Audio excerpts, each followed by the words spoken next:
प्रिय मित्रों, आज न्यूज़पेपर में एक विशेष खबर है, न्यूज़ आइटम है कि मेडिकल साइंसेज में पोस्ट ग्रेजुएट सीट्स काफ़ी खाली रह रही हैं या लोग ज्वाइन करके फिर उनको छोड़ दे रहे हैं। ऐसा ही कुछ रुझान एमबीबीएस में भी दिखाई दे रहा है। इसके अलावा हायर एजुकेशन में या हायर एजुकेशन से पहले जो प्रिपरेटरी एग्जामिनेशन है उसमें हाई सुसाइड रेट का भी न्यूज़ आइटम समय समय पर आता रहता है। यह सब मुझे बहुत विचलित करता है, क्योंकि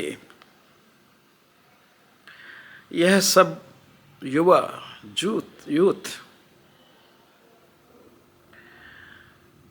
या मेडिकल साइंसेस के डॉक्टर्स,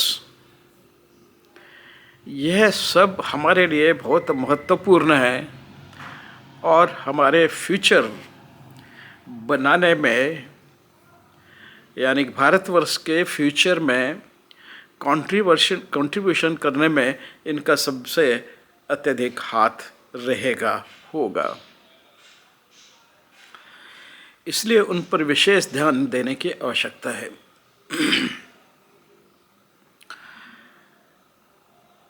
प्रिपरेशन पीरियड में जो सुसाइड्स होते हैं उनके बारे में पहले ही मैं चर्चा कर चुका हूँ, फिर कभी करूँगा। आज मैं मेडिकल विषयों में, क्योंकि मैं स्वयं भी डॉक्टर हूँ और मैंने अपना एमबीबीएस आज से कोई 60 साल पहले या उससे भी ज़्यादा होगा शुरू किया था।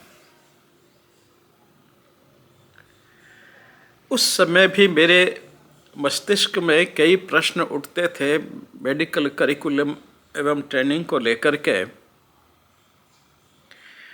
और मेडिकल में जाने के एंथुजियाज्म को लेकर के। बहुत से प्रश्न मन में उठा करते थे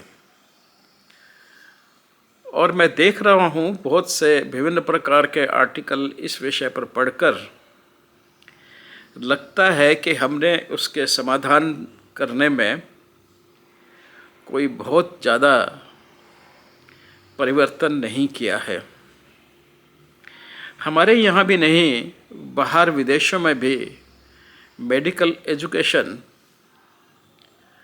में कोई बहुत ज़्यादा परिवर्तन नज़र नहीं आता। पूरे एजुकेशन सिस्टम ही हमें एक रोट बेस्ड, यादाश्त यादाश्त पर आधारित एक सिस्टम नज़र आता है, जिसमें जितने ज़्यादा से ज़्यादा लोग चीज़ें अपने मस्तिष्क में रिटेन कर सकते हैं, याद रख सकते हैं, उसी पे उनका निर्णय, उनका एडमिशन, उनकी परफॉर्मेंस और उनका स्टेटस तय होता है एमबीबीएस करने के बाद। पूरी दुनिया ने इसमें बहुत प्रयास किया है मेडिकल एजुकेशन में परिवर्तन करने का, लेकिन वास्तविकता में कोई परिवर्तन विशेष नहीं हो पाया। मैंने भी अपने जीवन में बहुत कोशिश की, भरसक कोशिश की। जब मैं वाइस चांसलर था तब भी की, एम्स में था तब भी की, CMAT का मैं इंचार्ज भी रहा। कंटिन्यूइंग मेडिकल एजुकेशन जो सेंटर है बीबी दीक्षित के नाम पे, उसका भी मैं कुछ समय तक इंचार्ज रहा। बहुत कोशिश की, लेकिन कुछ बात बन नहीं पाई। विदेशों में भी जब मैं गया हूँ तो मैंने हमेशा इस बात को एक्सप्लोर करने की कोशिश की, लेकिन मुझे लगा कि कोई बहुत ज़्यादा अंतर जो मेडिकल एजुकेशन में है वो वहाँ भी नहीं है। सब जगह रोट बेस्ड ट्रेनिंग ही ज़्यादा मशहूर है या ज़्यादा जानी पहचानी है। जितनी भी नई विधियां आई वह मेडिकल एजुकेशन और दूसरी जगह पे ज़्यादा अपनाई नहीं जा सकी। इसके कारण जो मुझको समझ में आते हैं वह एक मेडिकल के जो टीचर हैं, अध्यापक हैं, उनमें किसी भी ट्रेनिंग का अभाव होना। यह एक बहुत विचित्र बात है कि आपको प्राइमरी स्कूल का टीचर बनने के लिए भी एक ट्रेनिंग कोर्स की ज़रूरत होती है, डिग्री की ज़रूरत होती है। मिडिल और हाई स्कूल या हायर सेकेंडरी स्कूल में भी टीचर बनने के लिए एक टीचिंग की डिग्री, बीएड या कुछ इस तरह की डिग्री की आवश्यकता होती है। लेकिन मेडिकल साइंसेज या इंजीनियरिंग साइंसेज में टीचर बनने के लिए सिर्फ जैसे ही आप पोस्ट ग्रेजुएट डिग्री करते हैं तो आप टीचर बन जाते हैं। पढ़ाना और पढ़ना एक साइंस है, विज्ञान है। उस विज्ञान के बारे में कहीं उनको ट्रेनिंग नहीं दी जाती सुचारू रूप से। कुछ प्रोग्राम्स हैं लेकिन वो इतने अच्छे प्रोग्राम्स मुझे नज़र नहीं आती। फेमर्स FAIMER जो मेडिकल एजुकेशन में टीचिंग के लिए काम करते हैं, उन्होंने भी काफ़ी प्रयत्न किए लेकिन वो कोई बहुत ज़्यादा सफल नहीं हो पाए हैं। अंततः वही मेमोराइजिंग करने की, रॉट मेमोरी पे विश्वास करने की और अध्यापक ही अपना जो है या टीचर बेस्ड ट्रेनिंग का ही कार्यक्रम चलता है और वही सबसे ज़्यादा पॉपुलर है। ये सब या इस व्यवस्था में सिर्फ कंटेंट्स को याद करने पे जोर दिया जाता है, यानी कि नॉलेज का स्तर बढ़ता जा रहा है, नॉलेज ज़्यादा इकट्ठी होती जा रही है। जैसे जैसे विज्ञान की प्रगति होगी वैसे ही वैसे नॉलेज का भंडार जो है वह बहुत बड़ा होता जाएगा और जैसे जैसे वो बड़ा होगा हर विषय में, एनाटॉमी से लेकर के और सर्जरी तक, लोगों पे याद करने की बर्डन बढ़ती जाएगी। यहाँ प्रश्न ये है कि क्या इतना सब कुछ याद किया हुआ या इतने सब कुछ सब्जेक्ट पढ़े हुए आपके जीवन में कितना काम आते हैं। शायद मैं क्योंकि फोरेंसिक मेडिसिन में था जहाँ मुझे पोस्टमार्टम करना पड़ता था, तो मुझे यदा कदा सभी तरह की मेडिकल साइंसेज जो मैंने पढ़ी थी उनको उथलने का मौका या उथलने की ज़रूरत पड़ती रहती थी।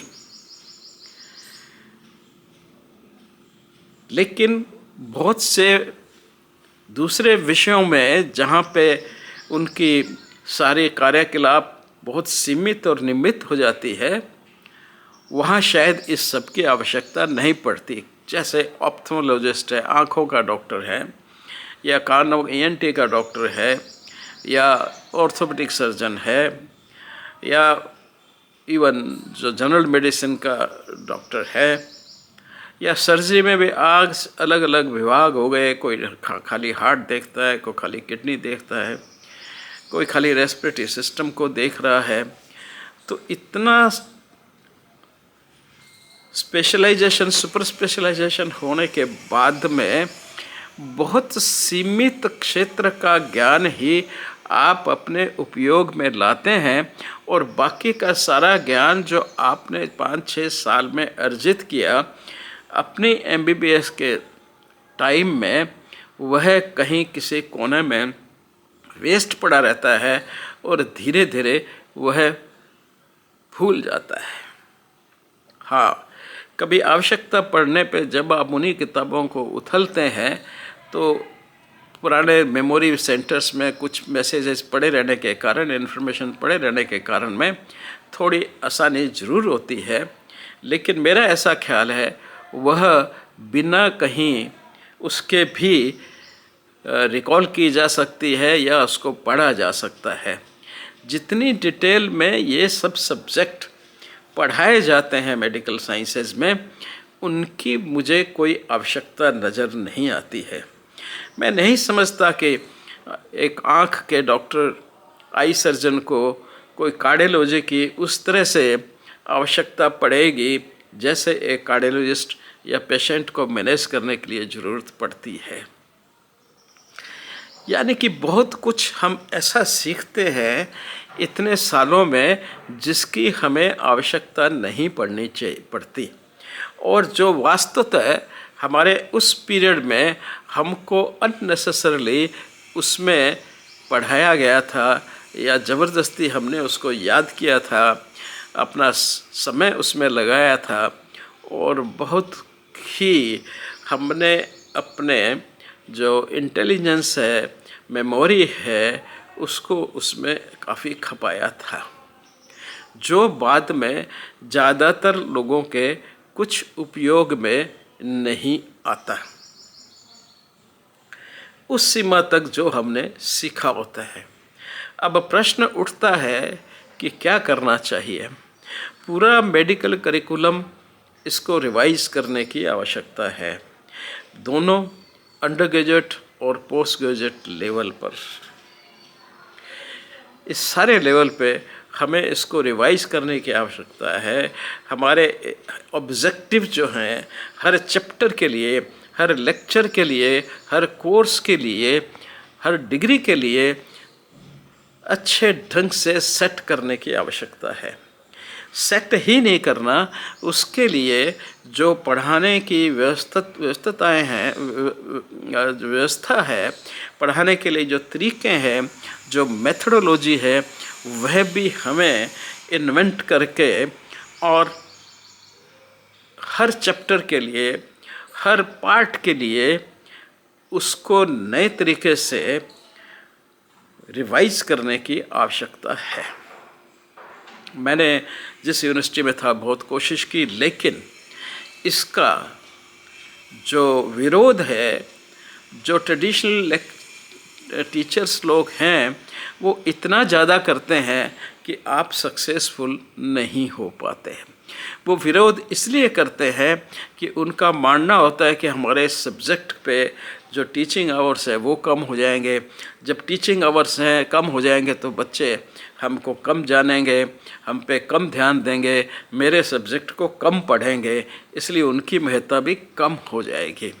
यह सब ऐसा सोचना बहुत गलत सा है, क्योंकि हमें एक संपूर्ण रूप से इस पूरे कोर्स को और उसकी आवश्यकताओं को रिवाइज करने की आवश्यकता है, जिससे हम नए ऑब्जेक्टिव्स सेट कर सकें और तदनुसार उन ऑब्जेक्टिव्स के अनुसार हम टीचिंग मेथडोलॉजी और टीचिंग फैसिलिटीज़ अपनी इंस्टीट्यूट में डेवलप कर सकें।